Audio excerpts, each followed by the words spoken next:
सुख दुख में पति का साथ देना, यही स्त्री धर्म है, यही स्त्री का धर्म है। और ये संस्कार एक पिता से और एक माँ से बेटी को मिलते हैं। बेटियों के संस्कार ससुराल में बनते और बिगड़ते नहीं हैं। बेटी के संस्कार उसके घर में उसके माँ बाप के पास ही उसके संस्कार बनते हैं या बिगड़ते हैं। बेटियां ससुराल में बिगड़ती नहीं हैं, बेटियां मायके में ही या बन जाती हैं या बिगड़ जाती हैं। बिगड़ी बेटी ससुराल जाएगी तो ससुराल भी बिगाड़ेगी, और बनी बेटी यदि ससुराल जाएगी तो ससुराल को भी बनाएगी। इसलिए आपकी बेटियों को आप थोड़ा जिम्मेदारी दीजिए, बेटों को संस्कार दीजिए, पर बेटों से ज्यादा संस्कार बेटियों को दीजिए, क्योंकि बेटों के कंधों पर एक कुल की जिम्मेदारी है, बेटियों के कुल में दोनों कुलों की जिम्मेदारी है। बेटी के कंधे पर दो दो जिम्मेदारी होती है। इसलिए आपको बेटे से ज्यादा बेटी को समझदार बनाना चाहिए।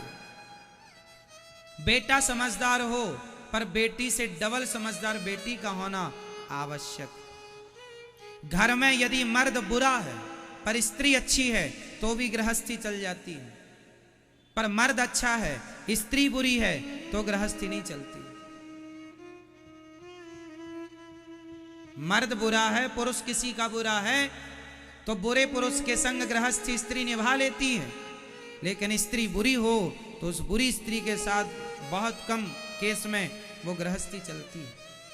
इसलिए पुरुष से ज्यादा समझदार स्त्री का होना जरूरी है। इसलिए बेटे का जन्म भाग्य से होता है और बेटी का जन्म सौभाग्य से होता है। कहते हैं हर बेटी के भाग्य में बाप होता है, हर बेटी के भाग्य में बाप होता है, पर हर बाप के भाग्य में बेटी नहीं होती। हर बेटी के भाग्य में बाप होता है, भले जन्म देते मर जाए पर बाप तो होगा ना कि मेरा बाप कोई था।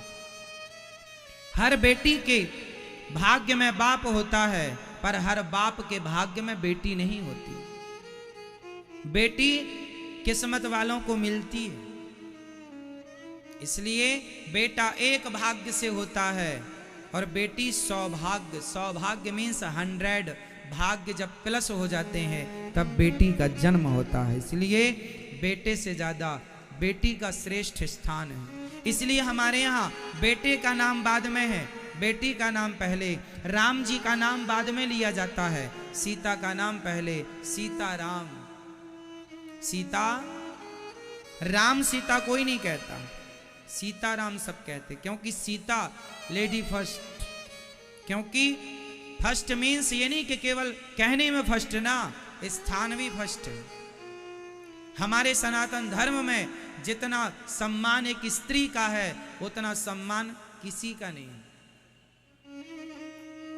हमारे सनातन धर्म में सबसे अधिक सम्मान नारी का है। हमारे यहाँ नारी को देवी कहा जाता है। हमारे भारत में केवल हिंदू, पूरी दुनिया में केवल हिंदू ऐसा है जो कन्याओं को बुलाकर उसके पांव में महावर लगाकर उसे देवी मानकर उसको भोग लगाकर उसको चरण वंदन करता है। हमारे घर देवी आई है, हमारे घर लक्ष्मी आई है। दुनिया में और कोई धर्म ऐसा नहीं है जो नारी का इतना आदर करता हो कि कन्याओं के पांव धोकर पीता हो। केवल हिंदू लोग कन्याओं को देवी मानकर उनके चरणामृत लेकर के और देवी मानकर नवरात्रि में या इत्यादि दिनों में पूजा करते हैं। हमारे यहाँ बच्चियों को, बेटियों को देवी माना जाता है, दुर्गा माना जाता है, लक्ष्मी माना जाता है। केवल हमारे सनातन धर्म में ये सम्मान है। आप अन्य धर्मों को उठाकर देख लीजिए, वहाँ नारी केवल भोग की वस्तु है। वहाँ नारी की हैसियत केवल भोग की वस्तु की तरह है, वहाँ कोई सम्मान नहीं है अन्य धर्मों में नारी का। हमारे यहाँ नारी का इतना सम्मान है कि बेटे के लिए लिखा है कि जननी जन्म भूमश्च स्वर्गादपि गरीयसी। माँ के चरणों में जन्नत होती है, माँ के चरणों में स्वर्ग होता है। इसलिए नारी का सम्मान, और नारी तब श्रेष्ठ होगी जब उसके माँ बाप से बेटी को श्रेष्ठ संस्कार प्राप्त होंगे। एक बार बेटी को संस्कार दे दिया ना तो वह बेटी आपका कुल खानदान तो संवारेगी, लोक परलोक संवार देगी आपका और खुद का। और यदि संस्कार देने से चूक गए माँ बाप तब फिर बेटी के 35 टुकड़े होते हैं। तब फिर बेटी के कितने टुकड़े होते हैं? 35। बेटियों के टुकड़े हो रहे हैं आजकल, आपने खूब देख रहे हैं, मार कर उनके टुकड़े कर करके फेंक दिया जा रहा है। किन बेटियों के टुकड़े हो रहे हैं? उन बेटियों के जिन बेटियों के माँ बाप ने सही वक्त पर सही संस्कार नहीं दिया। काश संस्कार दिया होता और बेटियों ने संस्कार को फॉलो किया होता, चरितार्थ किया होता, तो आज उस बेटी के इतने टुकड़े ना होते, उसकी ये दुर्गति ना होती। किसी भी घटना में आप ये देखिए कि किसकी गलती ज्यादा है और किसकी गलती कम। अरे दुनिया तो आपका शोषण करने ही बैठी है, दुनिया तो आपको लूटने ही बैठी है। आपको विवेक से चलना है, क्या सही है क्या गलत है। किसी से भी प्यार कर लेना और किसी से भी प्यार करके अपने माँ बाप से ना बताना और अपने आप को ही होशियार मानना, यही बेटियों की सबसे बड़ी गलती होती है। आजकल की बेटियां अपने माँ बाप को बेवकूफ समझती हैं। कुछ बेटियां, हमारे माँ बाप तो कुछ नहीं जानते, हम बड़ी हो गई हैं, हम आत्मनिर्भर हो सकती हैं, हम सेल्फ डिपेंड हैं, हमें किसी के सहारे की जरूरत नहीं है, किसी की सलाह एडवाइस की जरूरत नहीं है, हमें कोई आवश्यकता नहीं। और उसी का परिणाम है कि 35 टुकड़े हो जाते हैं।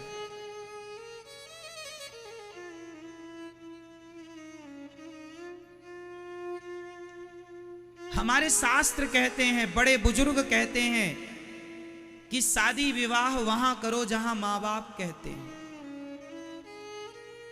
गलत ट्रैक पर ना जाओ ना जाओ ना जाओ, लेकिन आज के मॉडल जमाने को कौन समझाए। अब जितनी बची बेटियां हैं, आप सीख लेना, समझ लेना, ये दुनिया सिर्फ आपका शोषण करने के लिए बैठी है। आप अब देखो ना, किसी लड़के के संग वो लड़की जाकर रह रही है, उसके माँ बाप को गलत जानकारी दे रही है, वो कह रही है कि हम सखियों के साथ हैं, सहेलियों के साथ, पर रह रही है लड़कों के साथ, लड़के के साथ। फिर अपने माँ बाप की आंखों में धूल झोंक रही है। इससे नुकसान किसका हुआ? हुआ ना नुकसान। आपका झूठ आपकी जान लेगा, आपकी गलती आपको दंड देगी, किसी और को नहीं। इसलिए अपनी अपनी बेटियों को समझा दो। प्यार का भूत सवार हो जाता है कुछ लड़कियों को। प्यार करना बुरा थोड़ी है, प्यार करना चाहिए, परंतु प्यार किससे करना चाहिए? माता सीता ने राम जी से क्या प्यार नहीं किया? क्या माता सीता ने राम जी से प्यार नहीं किया? किया। प्यार करने का थोड़ी कोई मना कर रहा है। शादी कर लो, अपने पति से प्यार करना, अपनी पत्नी से प्यार करना। शादी के पहले ही आजकल लोग संबंध बना लेते हैं। लड़के लड़की आजकल संबंध में रहने लग जाते हैं। अब बताइए, शादी के पहले कोई लड़की किसी पुरुष से संबंध बनाए तो ये एक पतिव्रता नारी के क्या लक्षण हैं? क्या यही हमारी भारत की संस्कृति रही है?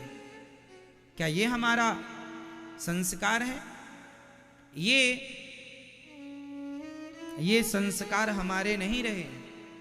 हमारे संस्कार तो ये रहे हैं, शादी के पहले हमें कोई स्पर्श ना करे और शादी के बाद हमारा पति ही हमारा भगवान है। उसके सिवा दूसरा पुरुष या तो हमारा पिता बनेगा, या हमारा भाई बनेगा, या हमारा बेटा बनेगा। ये भारत की संस्कृति रही है।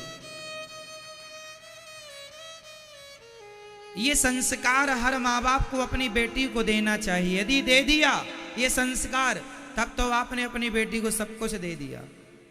और वरना पैसे देने से कोई बड़ा नहीं होता साहब। आप करोड़ दे दो ना अपनी बेटी को, दहेज में, करोड़ देने से आप बड़े बाप ना होंगे। संस्कार कितने दिए हैं आपने। इसलिए हर माँ बाप को अपनी जिम्मेदारी, आजकल के माँ बाप बेटियां और बेटा पैदा तो कर लेते हैं पर पाले पलते नहीं हैं। महाराज जी हमारी बेटी सुनती नहीं है, हमारा बेटा सुनता नहीं है। ऐसा माहौल क्यों बना लिया है आपने अपने घर का कि आपके ही बच्चे आपकी नहीं सुनते। इसका मतलब ये हुआ कि आप असफल माँ बाप हो गए, आप फेल हैं। आप फेल हैं माँ बाप, जो फेल माता पिता, असफल माता पिता। आपने अपने बच्चों को संस्कार देने में आप असफल रहे। वो माता पिता सब, शास्त्र क्या कहते हैं, माता शत्रु पिता वैरी, ये न बालो न पाठिता, न शोभते सभा मध्य हंस मध्य बको यथा। वह माता पिता शत्रु हैं जो अपने बेटा और बेटी को अच्छे संस्कार नहीं देते, अच्छी शिक्षा नहीं देते। शत्रु है वह। माता शत्रु पिता वैरी, पिता दुश्मन है। यदि आपने अपने बच्चों को सही समय पर सही संस्कार नहीं दिए तो दीजिएगा बेटियों को संस्कार, और अपनी बेटियों को ये केस जरूर दिखाइएगा कि देख लो आंखें फाड़ फाड़ करके, जो तुम्हें प्यार का भूत सवार है। ये दुनिया, जो लड़की के 35 टुकड़े हुए, इस लड़की ने भी उस लड़के से प्यार ही तो किया था। क्या किया था? प्यार किया था। लेकिन उस लड़के के पास तो ऐसी 4 लड़कियां और थीं,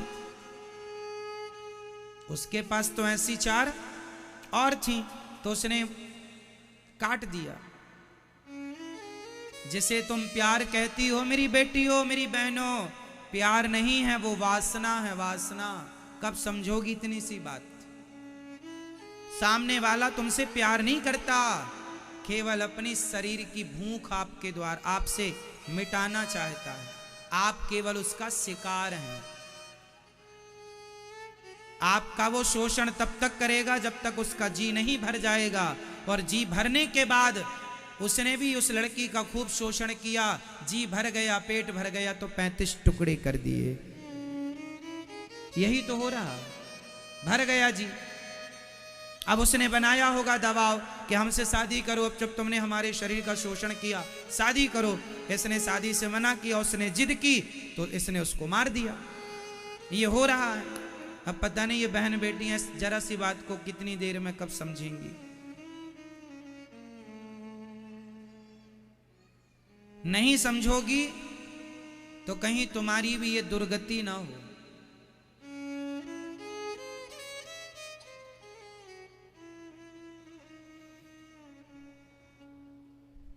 संभल के चलने की जरूरत है, खासकर माता पिता को। बेटियां पढ़ें, पढ़ना बुरा नहीं है। मैंने कहा था कि पढ़ाई लिखाई कराओ बेटियों की, पर बेटियों पर थोड़ी सी नजर बनाए रखो। एक बाप की जिम्मेदारी पूरी करो। बड़े शहर में आपकी बेटी अकेली रह रही है, आज के युग में आप कैसे मान सकते हैं कि वो सिक्योर है, सुरक्षित है? आप किसी को उसके साथ भेजिए, अपनी पत्नी को, अर्थात लड़की की माँ साथ में रहे, या लड़की का भाई साथ में रहे, या लड़की का कोई अपना जिस पे आपको विश्वास हो वो साथ में रहे। 1-2 साल की ही तो पढ़ाई है, त्याग लो ना थोड़ा बेटी के भविष्य के लिए, रह लो ना थोड़ा साथ में, साथ रह के पढ़ा लिखा दो। अकेले छोड़ने का जमाना नहीं है साहब, अब आप माने या ना माने। अकेले छोड़ने का जमाना, यदि आप चाहते हैं कि फिर हो जाए टुकड़े तो हो जाने दो। यदि आप ये थिंकिंग वाले व्यक्ति हैं कि हो जाने दो फिर टुकड़े, यदि आप टुकड़े कराने को तैयार हैं तो फिर आप आजाद छोड़ दीजिए। और आप जरा समझदार और गंभीर माँ बाप हैं तो जिम्मेदारी का परिचय दीजिए। बेटियों की पढ़ाई लिखाई में आप कुछ दिन उनके साथ रहिए, सुव्यवस्थित उन्हें पढ़ाइए लिखाइए, खूब पढ़ाइए ना। लेकिन कल आपकी बेटी के साथ कोई हादसा ना हो जाए, कल ये घटना आपकी बेटी के साथ ना घट जाए। इसलिए आपको एक जिम्मेदार माँ बाप का परिचय देना होगा। माता सीता की जब विदाई होने लगी, एक लड़की जब विदा होती है अपने पिता से लिपट कर रोती है, अपनी माँ से लिपट कर रोती है। मुझे लगता है कि लड़की का जीवन में जितना त्याग है, एक स्त्री जितना त्याग करती है, उतना त्याग पुरुष अपने सारी जिंदगी में कभी कर ही नहीं सकता, कभी नहीं कर सकता। लड़की का त्याग देखिए कितना श्रेष्ठ है। पहला त्याग, शादी हुई उस आदमी के संग जाती है जिसे वो पहले कभी देखी नहीं थी, जानती नहीं थी।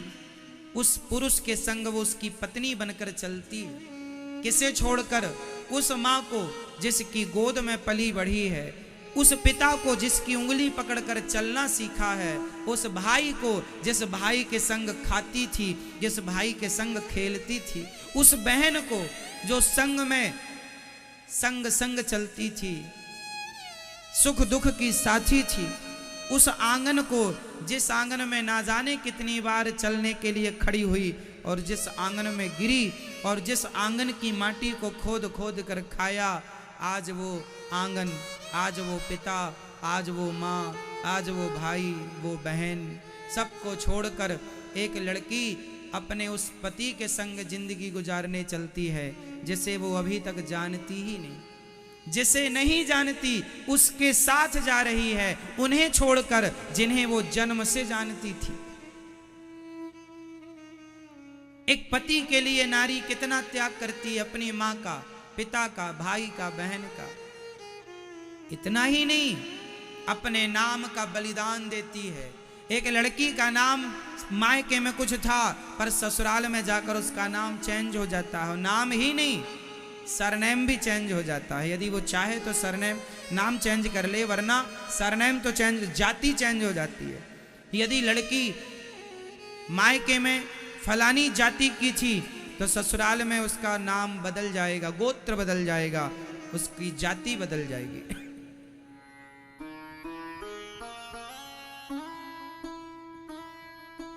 मांग भरती है, मांग है खुद की पर सिंदूर पति के नाम का,